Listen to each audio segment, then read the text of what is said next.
የኤርትራ ባህርተኞች ማህበር ፕሬዝዳንት ፓውሎ አንቶኒዮ ከግብጽ ይልቅ እኔ ኢትዮጵያ ቀርቦኛል። የኢትዮጵያን የባህር በር ጥያቄ እንዴት ነው የሚገነዘቡት እርስዎ? ለጦርነት ጥሪ ወይ ደግሞ ስጋት ሊሆንበት የሚችልበት መንገድ ይኖራል ብዬ አላምንም።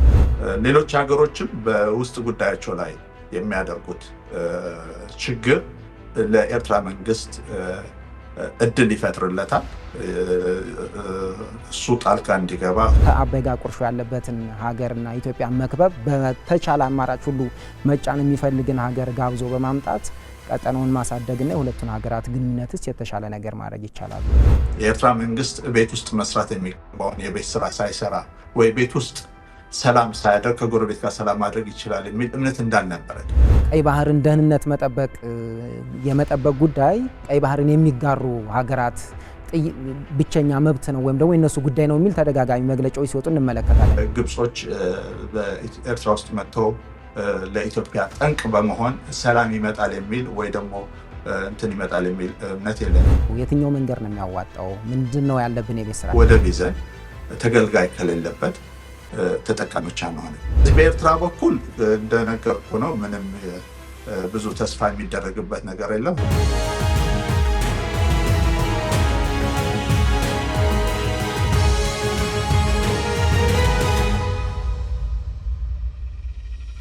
ጤና ይስጥልን፣ እንዴት አላችሁ? ከኢትዮጵያ ብሮድካስቲንግ ኮርፖሬሽን ኢቢሲ ዛሬ በቀጠናዊና አጠቃላይ የአፍሪካ ቀንድ ጉዳዮች ላይ ሰፊ ውይይት እያደረግን በዋናነትም ደግሞ ከኢትዮጵያና ኤርትራ ግንኙነት እንዲሁም ከህዝቦቹ የቀጣይ ዕጣ ፈንታና የነገ የቤት ስራቸው ምንድነው? ሁለቱ ሀገራት እንዴት መተሳሰር ይችላሉ? ደግሞስ የነሱ መተሳሰር በአፍሪካ ቀንድ ምን ጉልበት ይዞ መምጣት ይችላል? ይህን ለማሳካት ደግሞ ምን አይነት እንቅስቃሴዎች ማድረግ ይጠበቅብን ይሆን የሚለውን ጉዳይ ያነሳሳን እንቆያለን።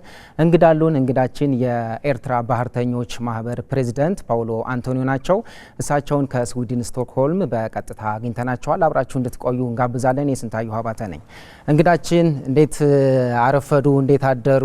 አጠቃላይ እርሶን በማስተዋወቅ ብንጀምር። ቀደም ብዬ በእርግጥ ለማንሳት ሞክሬያለሁ። የኤርትራ ባህርተኞች ማህበር እንዴት ተመሰረተ? ምን አይነት እንቅስቃሴዎችን እያደረገ ነው በውጭው ዓለም የሚለውን ነገር አንስተን ብንጀምር ደስ ይለኛል።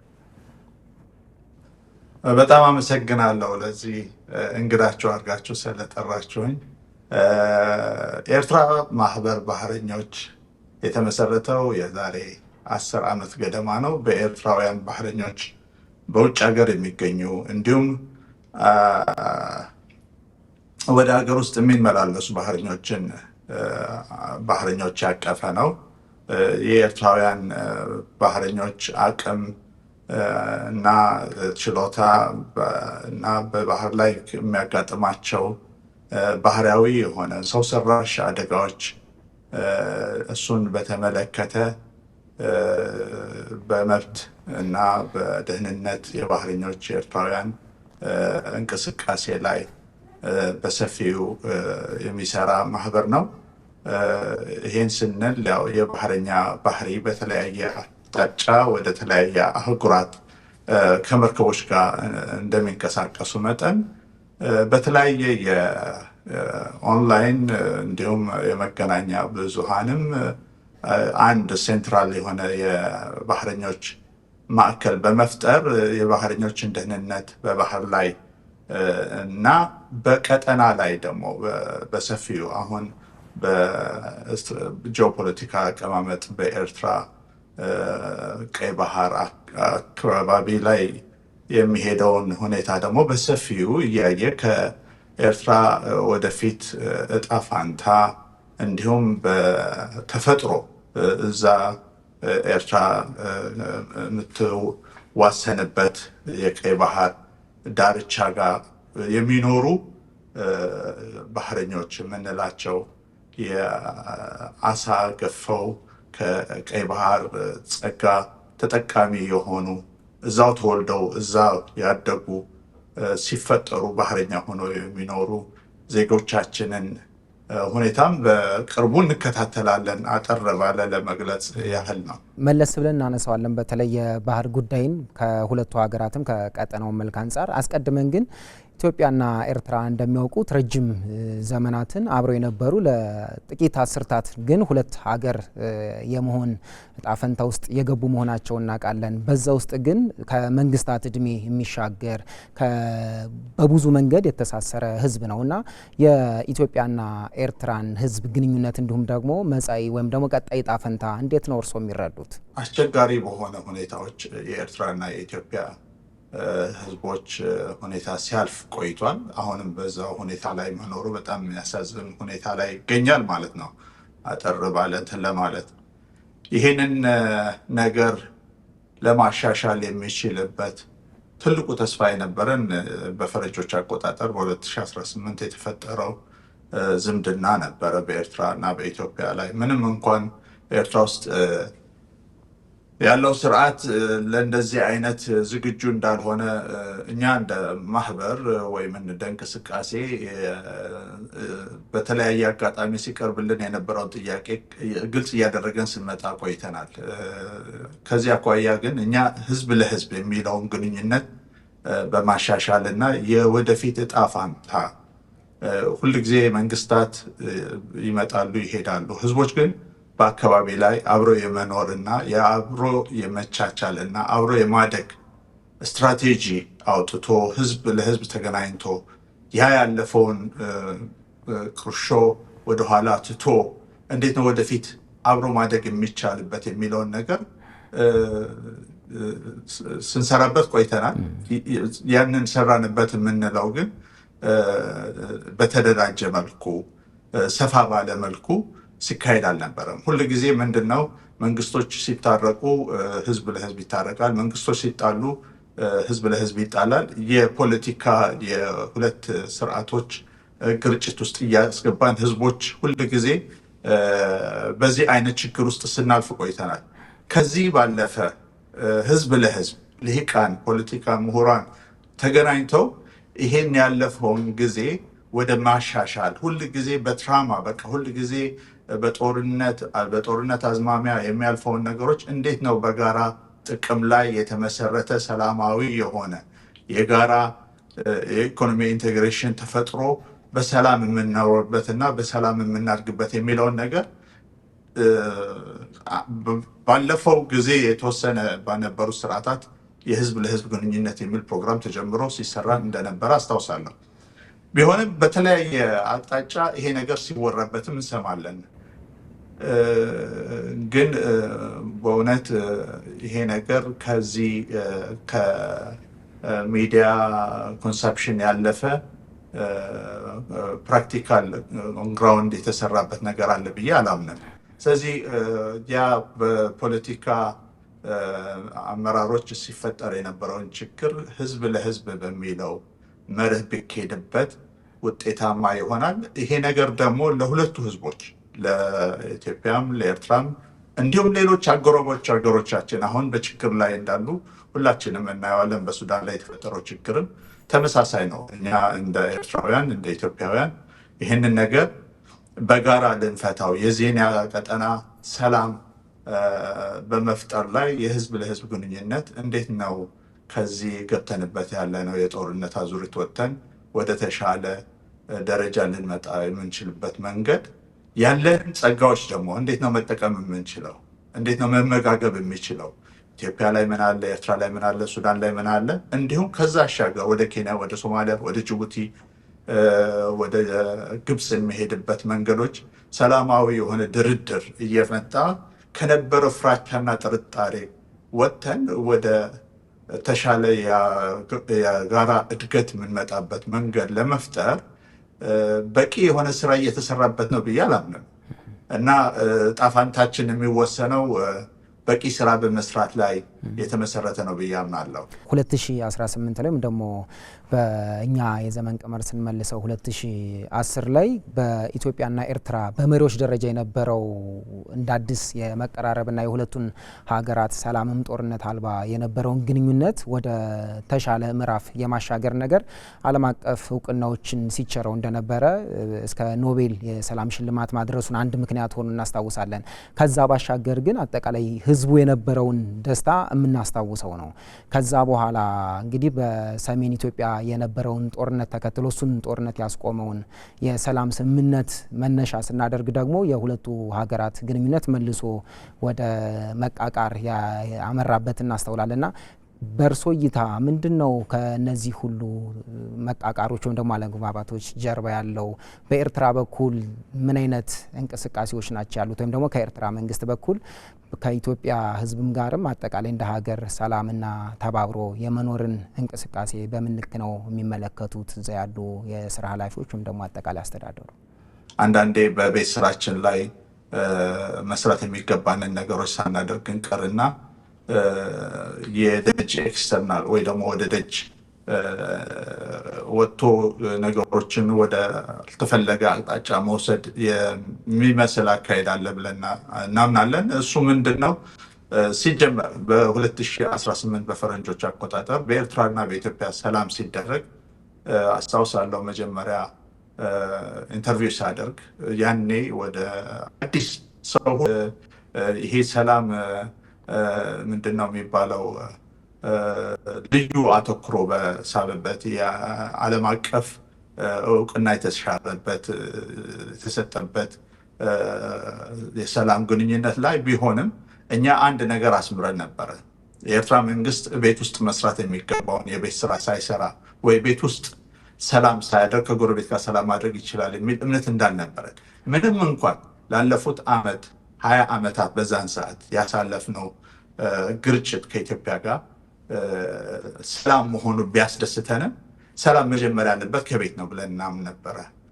አንዳንድ እንትኖች አስቀምጠንበታል። ማለት ስጋት ሊሆን ይችላል ብለን ያኔ በመግለጫ ደረጃ አውጥተነዋል። ምንድነው ህዝብ በህዝብ ወይ ደግሞ ከቤት ውስጥ የጀመረ ሰላም ወደ ጎረቤት ይሄዳል ብለን ስለምናምን ስለነበረ ነው።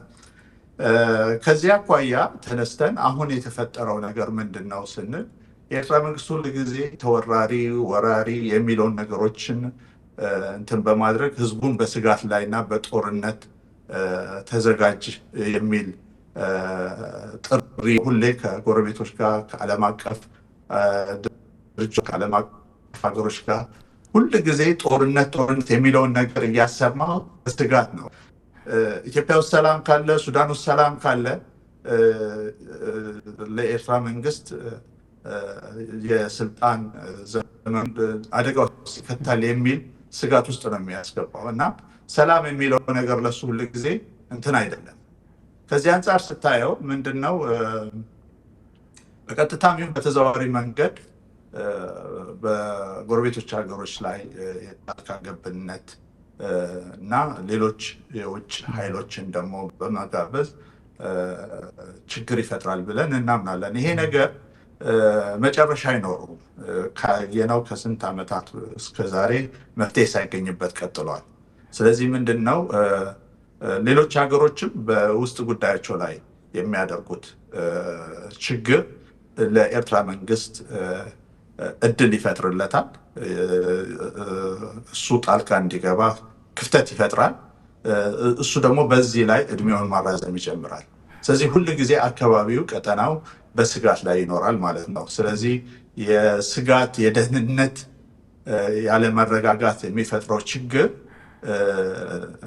ቋሚ የሆነ አሁን እንደምናየው ሊቋረጥ የማይችል የጦርነት አዝማሚያ ላይ እኖራለን። ምንም አይነት ደግሞ በአካባቢው ላይ ያለንን ጸጋ አቅም ደግሞ ወደ ብልጽግና ወደ እድገት የሚወስደንን መንገዶች ሁሉ ጊዜ አስቸጋሪና አደጋ ላይ ጥለን እንኖራለን ማለት ነው። መጨረሻ ላይ ያነሱትን እንመልከተው። በተለይ ሁለቱ ሀገራት በጣም ሰፊ የሰው ኃይልም የተፈጥሮም ጸጋ ያላቸው ናቸውና ይህንን መደመር ቢችሉና በጋራ መስራት መተባበር ቢችሉ በአፍሪካ ቀንድም ሆነ አጠቃላይ በቀጠናው ላይ ማሳደር የሚችሉት በጎ ተጽዕኖ እንዴት ይገመግሙታል እርስዎ? አጠቃላይ ሊያመጡ የሚችሉት የኢኮኖሚ ብልጽግና በትብብር ቢሰሩ ምን ምልከታ ነው ያሉት? ከዛ አንጻር የእርስዎን እይታ ብንጋራ።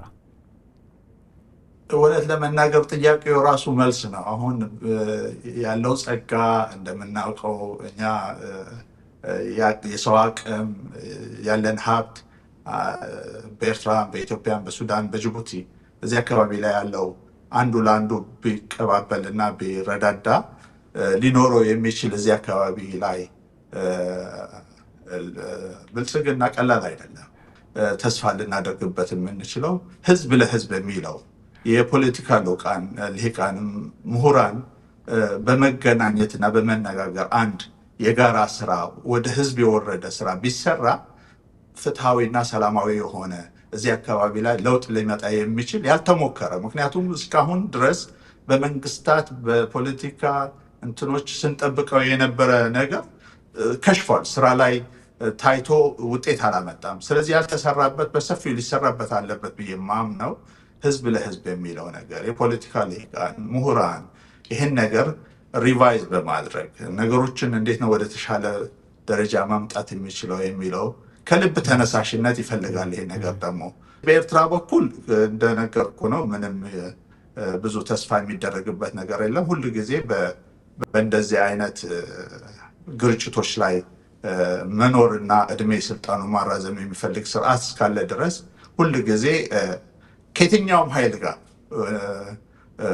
ደባል ሆኖ አካባቢውን ማናወጥ እና መረበሽ የሚፈልግ የመሆኑን ለረጅም ጊዜ ስናየውና እንትን ስንል የመጣ ነው ጉዳይ ነው ብዬ አስባለሁ። ስለዚህ እኔ በጠቅላላ ባለ መልኩ ይሄንን ነገር እንትን ለማድረግ የህዝብ ለህዝብ ፕሮግራም ተጀምሮ ነገሮችን ወደ ተሻለ ነገር ማምጣት ይሻላል ብዬ አምናለሁ። የኢትዮጵያን የባህር በር ጥያቄ ላነሳሉት ነው።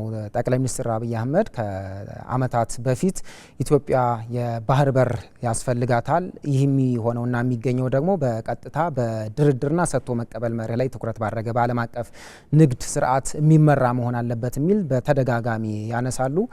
ይህ ጥያቄ ደግሞ ለቀጠናው ወይም ደግሞ ለጎረቤቶቿ ሁሉ የቀረበ ነውና ኦፈር ያደረገቻቸው ጉዳዮች አሉ። እንደሚያስታውሱት በህዝብ ተወካዮች ምክር ቤት በተደጋጋሚ ጠቅላይ ሚኒስትሩም ሲያነሱት የነበረው የመከታተሉ እድል አለዎት ብዬ ስለማስብ ከኢትዮጵያ ሜጋ ፕሮጀክቶች ወይም ደግሞ ግዙፍ ተቋማት ድርሻን የማጋራት ወይም ደግሞ እስከ መሬት ልውውጥ በሚደርስ የተለያዩ የሰጥቶ መቀበል መርሆች ላይ ኢትዮጵያ የባህር በር ብታገኝ የሚል አይነት እንቅስቃሴ መጀመራቸው ይታወሳልና ይህንን ኢትዮጵያን ገዝተውት እየገፉበት ያለ በሰላማዊ መንገድ እንዲገኝ ጥረት እየተደረገ ያለበት ነውና ከዚህ አንጻር አጠቃላይ ወደ ኤርትራው ኬዝ ከመመለሳችን በፊት የኢትዮጵያን የባህር በር ጥያቄ እንዴት ነው የሚገነዘቡት እርስዎ የሚለውን እናስቀድም ብዬ ነው።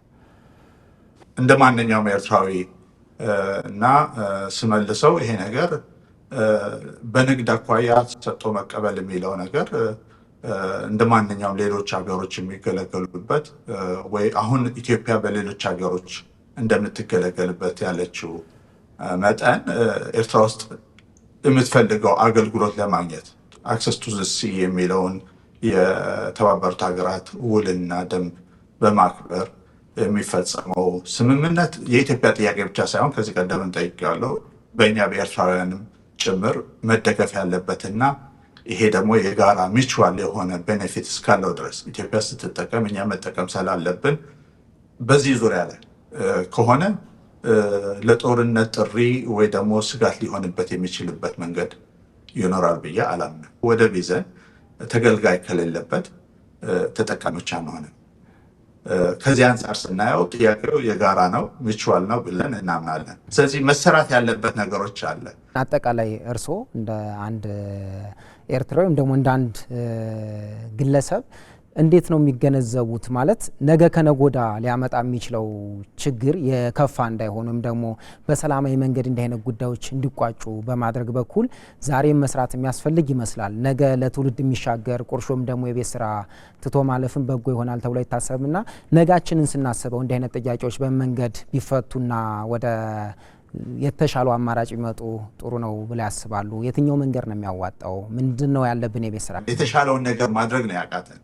ስለዚህ የተሻለውን ነገር ለማድረግ የሚያስችለንን አቅም ቅድምም ጠቅሼዋለሁ፣ ህዝብ ለህዝብ የጋራ ጥቅማችንን አብረን የምናስከበርበት እንደ አካባቢ እንደ አንድ በባህል በሃይማኖት በተለያየ ነገር የተሳሰርን እንደመሆን በኤርትራና በኢትዮጵያ ላይ ብቻ አይደለም እኮ ነገር በጅቡቲ በኬንያም በሶማሊያም ዳንም በግብፅም በየመንም ወደዛ ስትሄድ እኛ በባህር ከየመኖች ጋር ከሳውዲ ጋር ጠቅላላ ያንን ሬሲ ደግሞ አጎራባች እንደመሆናችን መጠን ምንድን ነው የሚመጣው? ከኢትዮጵያ ጋር ብቻ አይደለም ይሄንን ነገር መፍታት ያለብን፣ ከአካባቢው ጋር ጠቅለል ባለ መልኩ የሰፋ የሆነ የጋራ ጥቅም የምናገኝበት የምንወያይበት ሰፊ የሆነ የምሁራን የፖለቲካ ልሂቃን ህዝብ ለህዝብ ተገናኝተን መፍትሄ የምናደርግበት እንጂ ምንድን ነው አሁን የተሻለ ኑሮ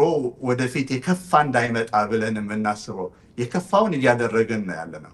የተሻለውን ለማድረግ የጎደለውን ነገር የጋራ ትብብር የምንሰራበትን አቅም ነው ያጠን ያለ ነው እና እኔ የምለው አጠር በማለት የተሻለ ሆኖ የሚሰማኝ ኢኮኖሚካል ኢንቴግሬሽን የምንፈጥርበት በጋራ የምናድግበት የሰጠው መቀበልም ቢሆን በሁላችንም ሚቹዋል በሆነ ፍላጎት ላይ ተመስርቶ በሰላማዊ እና ሰከን ባለ መልኩ ብዙ ጊዜ የውስጥ ችግሮቻችን ናቸው ወደ ውጭ ችግሮች እየወሰዱን ያሉ ብዬ አምናለሁ። ከደጅም የሚመጡ ሌሎች ኃይሎች ጋር የሚፈጠር ጣልቃ ገብነት እዚህ አካባቢ ላይ ደግሞ ትላልቅ ችግሮች በተለይኛ ባላደጉ ሀገሮች በድህነት ላይ ያለን ሀገሮች ትልቅ ተጽዕኖ እየፈጠሩ ያሉት የውስጥም የደጅም ችግሮቻችን ናቸው እና ይህንን ነገር በማብረድና ይህንን ነገር ሶልቭ በማድረግ ላይ ብንጀምር ትላልቅ ነገሮችን እንዳይመጡ ብለን የምንፈራቸው ግን ሆነው ያሉ ከነዚህ አባዜዎች እንወጣለን ብዬ አምናለሁ። እንደሚያውቁት ግብጽና ኢትዮጵያ በተለይ በዚህ ከአባይ ወንዝ ጋር በተገናኘ ያሉበት አለመግባባት አለ። በተለይ በግብጽ በኩል ኢትዮጵያ ወንዙን የማመንጨትና የማጎልበት ሚና ብቻ እንዲኖራት በዛ ላይ የመጠቀም መብት የላትም የሚል እና የቀደሙ ዓመታትን ውሎች ወይም ደግሞ ኢትዮጵያ ያልተሳተፈችበትን እየጠቀሱ ጫና የማድረግ ነገር አለ። እስከዛሬ የምንመለከተው ነው ይታዘባሉ ብዬ አስባለሁ። ግን ከህዳሴ ግድብ ጋር በተገናኘ ብዙ መቃቃሮች አለመግባባቶች አሉ። ከዛ ጋር በተጓዳኝ ግን ኢትዮጵያ የባህር በር ጥያቄን ስታነሳ ግብጽን ወደ አፍሪካ ቀንድ ወይም ደግሞ ቀይ ባህር ጋብዞ በማምጣት በኩል የኤርትራ መንግስት የተጫወተውን ደግሞ የወሰደውን እንቅስቃሴ እንመለከታለን። በተደጋጋሚ ግብጽና ኤርትራ አንድ ማስቀመጥ ያለብኝ ቀድሜ የትኛውም ሀገር ከሌላ ሀገር ጋር ግንኙነት የመፍጠር ዲፕሎማሲን የመገንባት ሉዓላዊ መብት እንዳለው አይካድም። ግን ያ ሀገር ከሌላ ጋር ወይም ደግሞ ከሶስትዮሽ የምንበለው የባለብዙ ወገን ግንኙነትን ሲፈጥር ኢንቴንሽኑ ምንድን ነው፣ ምን ለማድረግ ነው የሚለው ግን ይታየት አለበት ብዬ ስለማስብ ነው እና ግብጽ አሁን የኤርትራን ወደቦች የማልማት እንቅስቃሴ፣ የወታደራዊ ትብብር እንዲህ የሚሉ ጉዳዮችን እንመለከታለን። እነዚህ ጉዳዮች በእርግጥ ለኤርትራ ስጋት መሆን ይችላሉ ወይ ከኢትዮጵያ ባሻገር የሚለውን ነገር ብንመለከተውና ኢትዮጵያ የምታነሳው ስጋት አለብኝ ከበባ ውስጥ እየገባሁ ነው የሚለው ምንድነው ይሄ ሀሳቧ እንዴት ነው ሊታይ የሚገባው? ማለት የሚጨበጥ ነገርና የሚታይ ነገር አይደለም ወይ እየተካሄደ ያለው? ከዛ ቀደም ብለን ስንመለከተው ኢትዮጵያና ሶማሊላንድ የባህር በር የማግኛ የመግባቢያ ስምምነት ሲፈራረሙም እንደዚሁ ፈጥነው ግብጽና ኤርትራ ናቸው ሶማሊያን ጋብዘው የሉዓላዊነትና አጠቃላይ የደህንነት ጠበቃ ሆነው ሲታዩ የነበረው። እነዛ ግንኙነቶች ችግራቸው አጌንስት ኢትዮጵያ ስለሚራመዱ ነውና ወደ ግብጽና ኤርትራ ጉዳይ እንመለስና የኢትዮጵያን ጥያቄ ከዛ አንጻር እርስዎ እንደሚገነዘቡት ወደ ቀጠናው ላይ ከአባይ ጋር ቁርሾ ያለበትን ሀገርና ኢትዮጵያ መክበብ በተቻለ አማራጭ ሁሉ መጫን የሚፈልግን ሀገር ጋብዞ በማምጣት ቀጠናውን ማሳደግና የሁለቱን ሀገራት ግንኙነትስ የተሻለ ነገር ማድረግ ይቻላል ወይ? ምንድነው እዛ ላይ የሚታዩት? መጀመሪያ እኔ አንድ ነገር አለ። እኔ የማምነው ነገር ከወዳጅ ሀገሮቻችን ጋር ከኢትዮጵያ ጋር ሊኖረን የሚችለው ዘምድና ግንኙነት ጠንካራ መሆን አለበት የሚል የኔ አቋም ነው። ያ ምንም እንትን ሊያደርገው የሚችል ነገር የለም። ከግብጽ ይልቅ እኔ ኢትዮጵያ ይቀርቡኛል። ከኢትዮጵያውያን ጋር የሚኖረኝ ጉርብትና በሰላማዊና ሰጥቶ በመቀበል የሚለው ነገሮች መርህ ላይ አብሮ በመስራት አብሮ በመበልጸግ የሚለው ነገር እዚህ ላይ ምንም እንትን የለኝም። በእኔ በኩል ነው። እኛ መስማማት ያለብን ከኢትዮጵያ ጋር ነው። ከኢትዮጵያ ጋር ከሌሎች ጎረቤቶች ሀገሮቻችን ጋር ደግሞ ከሱዳን ጋር ከጅቡቲ ጋር ባህር ሸገር ደግሞ ከየመን ጋር ከሳውዲ ጋር ያው በባህር ቦርደር ስለምንገናኝ ይሄ ነገር በቀጠናችን ላይ መጀመሪያ ሰላም መሆን አለበት ብለን እናምናለን። መግባባት መኖር አለበት ብለን እናምናለን። እንደነገርኩ ነው የውስጥ ሀገር ደህንነት ወይ ደግሞ ስጋት በሚሰማው ስርዓት ላይ ምንጊዜ ሌላ ጋባዥነት ሌላ የውጭ ኃይሎች በመጋበዝ የእሱን ደህንነት ለመጠበቅ የሚያደርገው ካልሆነ ውጭ እኔ ይሄ ግብጾች በኤርትራ ውስጥ መጥተው ለኢትዮጵያ ጠንቅ በመሆን ሰላም ይመጣል የሚል ወይ ደግሞ እንትን ይመጣል የሚል እምነት የለኝም። ግድቡ በመገደቡ የኃይል ኤሌክትሪክ ፓወር ፕላንት እንትን በመስጠቱ መጀመሪያ መጠቀም ያለብን እኛ እንደ ጎረቤቶች ነን። ወደቦቻችን ክፍት ሆነው አገልግሎት በመስጠት ለኢትዮጵያ መጀመሪያ መጠቀም ያለባቸው ከሌሎች ከግብጾች ይበልጥ ኢትዮጵያውያን ናቸው መሆን ያለበት፣ ትክክልም መሆን ያለበት። ስለዚህ ከዚህ አንጻር ስናየው በቀይ ባህር ዙሪያ ላይ አሁን መቼም ሁሉን ነገር በመናየው በባህር ዙሪያ ላይ የሚፈጠረው ያለው የባህር ላይ ችግሮች ደግሞ ስጋቶች ደግሞ ለኤርትራም ስጋት ሲሆን ለኢትዮጵያም ስጋት ይሆናል በቀጥታ። ያን ነገር ደግሞ በጉርብትና በሰላማዊ በሆነ መንገድ አብረን ተባብረን የአካባቢውን ሰላም በማረጋጋት ላይ ደግሞ መስራት ይኖርብናል። ስለዚህ ይሄንን እስካደረግን ድረስ በመካከላችን ላይ ሰላም ካለ ስጋት ሊኖር አይችልም። የስጋት መነሻ የሆኑትን ነገሮችን እያለየን ወደ ሰላማዊና የቀጠና አብሮ ማደግ የሚለውን ነገር ስናመራ የሌሎች ውጭ ኃይሎችን እዚህ እኛ መሀል ላይ እየገቡ የሚፈጥሩትን ስጋቶች እየቀነስን እንመጣለን። ያ ቤዚክ የሆነ ስራዎችን ግን የቤት ስራ ከመስራት ነው መጀመሪያ ያለብን ብዬ አምናለሁ። ስለዚህ እዚህ ጋር አንድ ላስከትና አብረው እንዲያውት የግብጽ መንግስት ወይም ደግሞ ግብጽ ኤርትራ ላይ በልማት ልትተባበር የምችልበት በእርግጥ አሳማኝና ተጨባጭ ነገር አለ ወይ? ኤርትራና ግብጽ ኤርትራ ውስጥ የሚያስተባብሩ ወይም ደግሞ በጋራ የሚያንቀሳቅሳቸው የልማት እንቅስቃሴ ምንድነው? እንደው ከኔ በላይ እንደ አንድ ኤርትራዊ ስለ ሀገሩ ጉዳይ በደንብ ስለሚከታተሉም መረጃው ይኖሮታል ብዬ ስለማስብ ነውና በተደጋጋሚ በሚደረጉ የሁለትዮሽ ግንኙነቶች ላይ ከቀይ ባህርን ደህንነት የመጠበቅ ጉዳይ ቀይ ባህርን የሚጋሩ ሀገራት ብቸኛ መብት ነው ወይም ደግሞ የነሱ ጉዳይ ነው የሚል ተደጋጋሚ መግለጫዎች ሲወጡ እንመለከታለን። ይሄ የሚባለው በቀጥታ የኢትዮጵያን ስም አለመጥራት እንጂ ኢትዮጵያን ነው። ምክንያቱም እንደሚያውቁት በአፍሪካ ቀንድ ላይ ከ17 በላይ ሀገራት ከ12000ና ከዛ በላይ ኪሎ ሜትሮችን ማቋርጠው መጥተው የጦር መንደር ሲገነቡ ቀይ ባህርን ስለሚዋሰኑት አይደለም፣ እዛ እናስጠብቃለን ብለው የሚያስቡት የንግድ እንቅስቃሴ ወይም ደግሞ የብሔራዊ ጥቅም ስላላቸው ነውና ኢትዮጵያ ይህንን ጥያቄ የባህር በር ያስፈልገኛል፣ የምፈልገው ደግሞ በሰጥቶ መቀበልና በሰላም አማራጭ ነው የሚለውን ሀሳብ ካነሳቸው ወዲህ ግን ቀይ ባህርን ደህንነት መጠበቅ የቀይ ባህር ተጎራባች ወይም ደግሞ ቀይ ባህርን በቀጥታ የሚጎራበቱ ሀገራት ሚና ነው፣ ሌሎች አይመለከታቸውም የሚል በቀጥታ ለኢትዮጵያ የሚሰጥ ምላሽ እንመለከታለን። በስም ባይጠራም በፕሬዝዳንት አልሲሲና ኢሳያስ አፈወርቂ መካከል በሚደረጉ ንግግሮች የስልክም አካላዊ ወይም ደግሞ በፊት ለፊት ተገናኝተውም ሲያደርጉና ከሰሞኑም ይሄንን መግለጫ እየተመለከት ነው ነበር ፕሬዝዳንት ኢሳያስ ወደዛ ከሄዱ በኋላና ከዛ ባሻገር ግን ሁለታችን ሀገራት በልማት የበለጠ እንተባበራለን፣ ግብጽ ኤርትራ ውስጥ የምታደርገውን የልማት ድጋፍም እናደንቃለን የሚል ደግሞ ከፕሬዝዳንት ኢሳያስን በኩል ይመጣልና እንዴት ነው የሚገነዘቡት? ምንድነው እዚህ ላይ ያለው መልእክት በእርሶ መረዳት? በአባይ ተፋሰስ ላይ ያላት አንዷ ኢትዮጵያ ቋሚ ጠላት ልትሆን ትችላለች ተብሎ የምትታሰበውን ግብጽ እዚህ አካባቢ በማቅረብ የኢትዮጵያን የወደብ ፍላጎት ይገባኛል የሚለውን ጥያቄ ለማረጋጋት የሚቻለው ይህንን በማድረግ ነው። እሱ ብቻ አይደለም፣ ሌሎች ኢትዮጵያ ላይ ሊያምፁ የሚችሉ ኃይሎችን በማቅረብ ይሄ ነገሮች ለኢትዮጵያ እና ለራሱ ደህንነት ደግሞ በተለይ ኢሳያስ የእድሜ ስልጣኑን ለማራዘም የሚጠቀምበት አንድ መከላከያ ከኢትዮጵያ ስጋት ሊሆንበት ይችላል ብሎ የሚያስበውን ደግሞ ሊከላከልበት የሚችለው አማራጭ እንደነዚህ ያሉ ኃይሎችን በማምጣት ነው ይሄንን ነገር ማቋቋም የምችለው ብሎ ስለሚያስብ ነው የሚያደርገው ብዬ አስባለሁ። ከዚህ አንጻር ስናየው ተመልሰን ወደ ቅድም ያልኩት ወደ 2018ቱ ስምምነት ከተመለስን ግን ያ ስጋት አልነበረም፣ ያኔም ግብጽ አልነበረችም።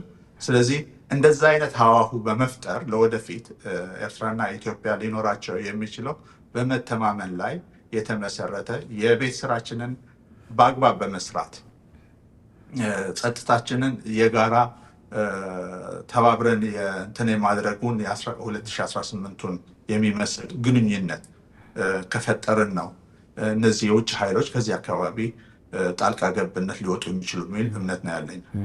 አፍሪካ ቀንድንና አጠቃላይ እዚህ ምስራቅ አፍሪካ ላይ በተለይ ከባህሮቹ ጋር በተገናኘ ያለውን እንቅስቃሴና የኃይል ሹክቻ እንዴት ይገነዘቡታል እርስዎ? እነሱን ደግሞ ታሳቢ አድርገው ኢትዮጵያና ኤርትራውያን እንዴት ይረዱት? ነጋቸውን እንዴት በጋራ ማሳመር ይችላሉ? ከወራት በፊት መጋቢት ላይ መሰለኝ ያወጣችሁትን መግለጫም እያየሁ ነበረ። በተለይ እዚህ ከሆርሙዝ ሰርጥ እስከ ባብኤል መንደብና ቀይ ባህር ባሉት የወሳኝ የዓለም መተላለፊያዎች ላይ የሚደረጉ እንቅስቃሴዎች ከፍተኛ ስጋት ፈጥሮብናል የሚል ሀሳብ አንስታችኋል። በእርግጥ ከባህርተኞች ደህንነትም አንጻር የቃኛችሁበት መግለጫ ነውና እነዛን ሁሉ ስናስባቸው አሁን ያለውን እንቅስቃሴ እንዴት ነው የሚገነዘቡት? አፍሪካ ቀንድ ላይ ያሉ ሀገራትና መንግስታት ደግሞ ይህንን በምን ልክ ሊረዱትና የተሻለ ጣፈንታቸውን ሊወስኑ ይገባል የሚለውን የመቋጫ ሀሳብ እናድርገው። ይኸውልህ በጣም ደስ የሚለው ነገር አንድ ነገር እጃችን ላይ ትልቅ ጸጋ አለ፣ ቀይ ባህር ነው። ሌላው ደግሞ ኢትዮጵያ ውስጥ ያለው ጸጋ ነው። ያንን ነገር በአግባቡ እየተጠቀምንበት አይደለም። ለምሳሌ ዓለም ዛሬ በነዳጅ አቅርቦት በምትጨነቅበት ጊዜ እኛ ከሳውዲ ፊት ለፊት ነን። ነዳጅ ከሳውዲ ቀጥታ ወደ ኤርትራ፣ ከኤርትራ ወደ ኢትዮጵያ፣ ሌሎች ሀገሮችም ራሱ የምታገኝበት እድል በጣም ሰፊ ነው። ይህንን ነገር ባለን የሰላም መዛባት በሁለቱም ሀገሮች ይህንን ነገር ተጠቃሚዎች አልሆንም፣ አጠር ባለ ለመናገር። ሌላው ደግሞ ምንድን ነው ጠቅላላ ወደ ሀገራችን የሚያልፈው ወይ ደግሞ ለሀገራችን የሚያስፈልገው ነገሮች የእኛን ቀይ ባህር አልፎ ዱባይ ሄዶ ይራገፋል። አሁን ባለፈው ችግሮች ራሱ ዱባይ ውስጥ ብዙ ነገሮች ተዘግቷል፣ ወይ ደግሞ እዛ ሄዶ መራገፍ አይችልም እና ወደ ሌሎች ወደቦች ሄዶ ከዚህ ቀደም ደግሞ ወደ ዱባይ ሄዶ ተራግፎ ያንን በወደባችን አልፎ የሄደውን ንብረት እንደገና ከዱባይ አስጭነን ወደ ወደቦቻችን አምጥተን ለዚህ ሁሉ ቀጠና ያለፈው ትራንስፖርት ወጪዎች እንደገና መልሰን ከፍለን በእያንዳንዱ ዜጎቻችን ላይ ተጨማሪ ዋጋ አስደርጎ ድህነት አዋጅ ነው ብዬ ነው ማስበው ይሄንን። እና ምንድነው በቀላሉ በወደቦቻችን ሲያልፍ ተቀብለን ቅናሽ አድርገን ለዜጎቻችን ማቅረብ መቻል የሚገባን የነበረውን ይሄ ሰላም አለመኖሩና በጎ የአስተዳደር እና አቀራረብ ያለመኖሩ ኤርትራ ውስጥ ለኤርትራም ለጎረቤቶች ሀገሮቻችን ለኢትዮጵያም ደግሞ ትልቅ ተጽዕኖ ሲፈጥር ቆይቷል። ሌላኛው ምንድነው ይሄ የኤርትራ ወይ ደግሞ የቀይ ባህር ስትራቴጂ ጂኦፖለቲካል አቀማመጡ ደግሞ የብዙዎቹን ሀያላን ሀገራት ስበት ፈጥሯል። ከዚህ አንጻር በቀላሉ ሁል ጊዜ በእኛ ጉዳይ ላይ ጣልቃ የሚገቡ ሀገሮች ከጊዜ ወደ ጊዜ ደግሞ አሁን ይባስ የብዙዎቹን ትኩረት እየሳበ እየመጣ ነው። እንደምናየው ያለ ነው ምን ያህል ስትራቴጂካሊ ቦታ ለዓለም ንግድ እንደሆነ ለዓለም ኢኮኖሚ ደግሞ በቅርቡ ስንከታተለው ቆይተናል። ለእኛ ደግሞ በአንጻር ደግሞ ምንድነው መሆን የሚገባው የነበረው የጥቅም በዛ በኩል የተዘጋውን በዚህ ከፍተህ እኛ ተጠቃሚዎች የምንሆንበት እድል ደግሞ ይፈጥርልን ነበረ። ያንንም አላገኘንበትም። ስለዚህ ምንድነው አጠር ባለ እንትን ለማለት ያለንን ጸጋዎች በአግባብ የመጠቀምና የመገልገል እንትናችን በጣም ደካማ ነው። ይሄን ነገር ነው ልንሰራበት የሚገባው ብዬ አምናለሁ። ስለዚህ የወደፊቱ እጣ ፋንታችን ምን ላይ የተመሰረተ ነው የሚለውን ያለንን ጸጋዎች አውቀን እንዴት ነው አብረን መበልጸግ የምንችለው በሰላማዊ በሆነ መንገድ እየተግባባን። ስለዚህ የረፈደ ነገር አለ ብዬ ማምነው አሁን የጋራ የቤት ስራ በጣም ረፍዷል። የጋራ አቅጣጫ በመስራት ላይ በጣም ረፍዷል። መሆን የነበረበት አስቀድሞ ነበረ። ይሄ ነገሮች ካሉን የጦርነት አባዜዎች እና ከውጭ ጣልቃ ገብነት ነፃ ሆነ በጋራ የቤት ስሮቻችንን ብንሰራ እውነት ለመናገር ይሄ ያለው ችግሮቻችን ትንሽ ጊዜ ቢፈጅ ነው ብዙ ለውጥ እናመጣለን ብዬ አምናለሁ። የኤርትራ ባህርተኞች ማህበር ፕሬዚዳንት ፓውሎ አንቶኒዮ ከስዊድን በቀጥታ የበይነ መረብ አማራጭ ተገኝተው ሀሳብና ጊዜውን ስላካፈሉን እናመሰግናለን። እኔም በጣም አመሰግናለሁ። የተወደዳችሁ የኢቢሲ ቤተሰቦች ከኢትዮጵያ ብሮድካስቲንግ ኮርፖሬሽን በቀጠናዊ ጉዳይ በዋናነትም ደግሞ በኢትዮጵያና ኤርትራ የህዝብ ለህዝብና አጠቃላይ የሁለቱ ሀገራት ግንኙነትና መጻኢ ዕጣ ፈንታ ላይ ትኩረት ያደረገው ልዩ ዝግጅታችን ይህንን ይመስል ነበረ። እኔ ስንታየሁ አባተ አብሬያችሁ ቆይታ አድርጌያለሁ። ጤና ይስጥልኝ።